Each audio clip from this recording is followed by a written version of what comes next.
I've previously reviewed a fair few programs by NCH Software. I've reviewed Wavelab, Videolab, MixLab, and even their program called Switch, which is a batch audio converter.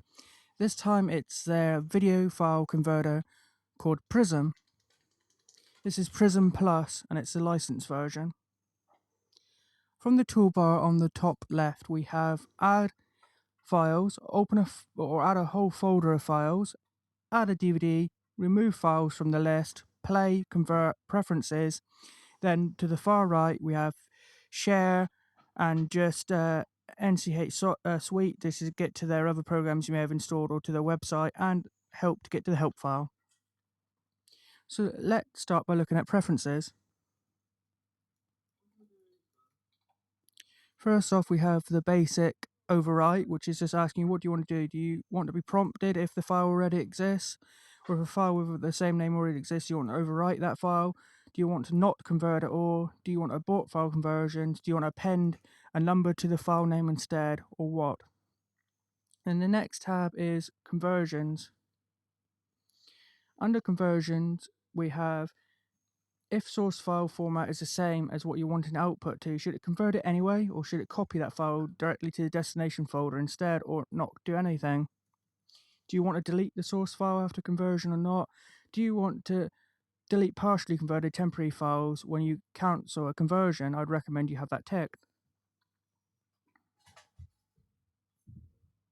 Videos converted from still image should have a duration of seconds, such as 5 seconds, 6 seconds, or what?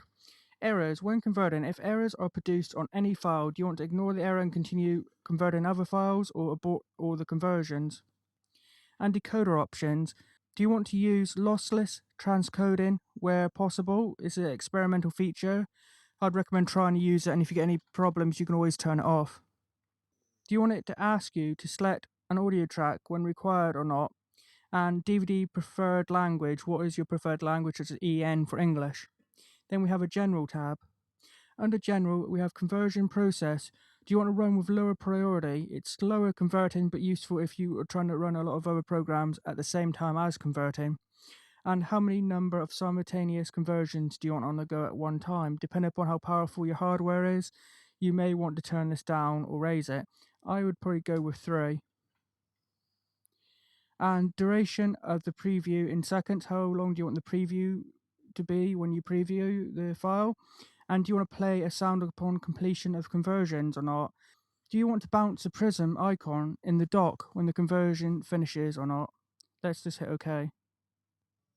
So now let's add a video file.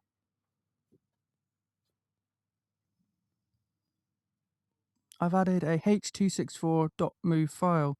It's just under 200 megabytes. And it's in my movies folder, and there's no additional information. So now let's take a look at the bottom options. Here we have output folder, which is phrased as save to folder. This is your output folder. So you select it here. Then you can select the video format from a selection of presets. Do you want it to be a .avi? Do you want it to be an FLV flash file? Do you want it to be a MKV, a .mov, an MP4, MPJ, .ogg, .rm, which is real media, and WebM, which is for HTML5, depending upon the web browser, WMV, some animated GIFs or or PNGs, and various presets for various devices such as Android phones, various models of iPhone and iPods, iPads, iPad Mini, PSP, PS Vita, and Xbox 360. The presets I would like to see, I don't see listed here looking quickly, is I don't see Apple TV box listed as a preset, and I don't see the next gen consoles such as PS4 or Xbox One listed. So I would like to see PS4, Xbox One, and Apple TV box listed as presets. You also have 2 audio formats, which is MP3 and WAV. Now you have some more advanced options. So you have encoder options. You click here and you can adjust what the compressor is, such as H.264 or just MPEG-4. Do you want the quality to be high, best, medium, low, or least? Do you want to use average average bit rate in kilobits per second? Do you want maximum keyframe individual frames here?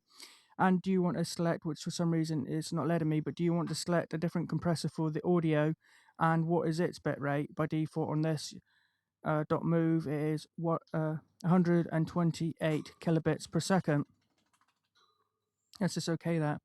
Then you have video options,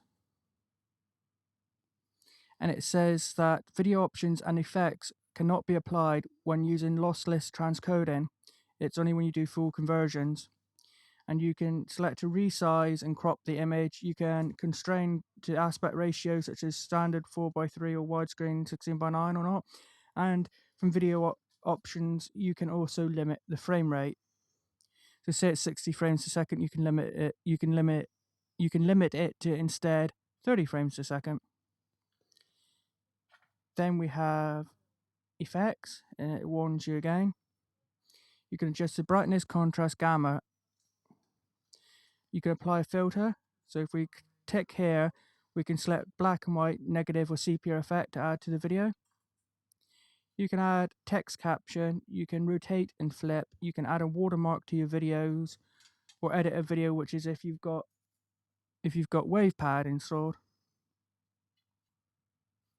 We can then preview down here what their final output might look like.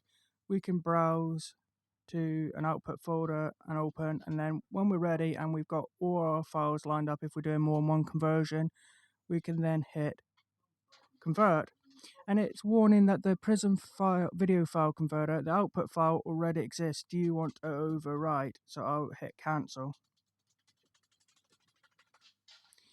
So then you hit convert and it will do it. And if you have selected, say, 3 processes, you could have 4 lined up here and it would do 3 all at the same time, then move on to the next one. It's not the fastest or most full-featured video converter I've used. Probably the most full-featured one I've used is Wondershare Video Converter Automate, and the fastest one is Mojave Video Converter, which I've reviewed both of them previously. However, it's a decent little converter and you may get better performance depending upon your system. So I recommend that you go and download a trial and just give it a shot yourself and see what you think. Thanks for watching. Please like and share this video, and if you could do me a huge favor and subscribe, as it helped me out a lot and it will just take a few seconds. Thanks.